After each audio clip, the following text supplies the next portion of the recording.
This is a 2011 Toro Z Master G3, 60-inch cut with a turbo force deck.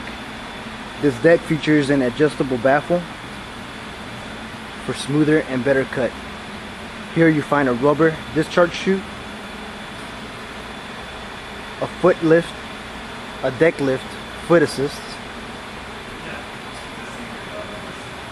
your brake handle, and control arms. The G3 model features heavy-duty casters in the front and massive 24 12x12 tires in the rear. G3 models have fenders underneath the gas tanks, cup holders, and storage compartments. Here's your fold-over, rollover protection system, and a Kohler Command engine to power this unit. This engine has a Donaldson air filter system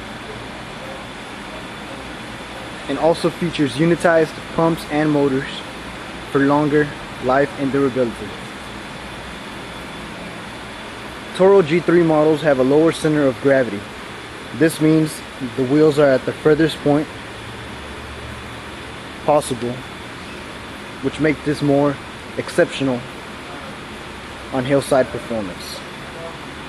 Here's your control center with a key, digital hour meter, throttle control, choke, and blade engagement. The seat is heavily cushioned, custom designed for comfort and long life. This is a 2011 60-inch Toro Z Master G3 with a Kohler engine.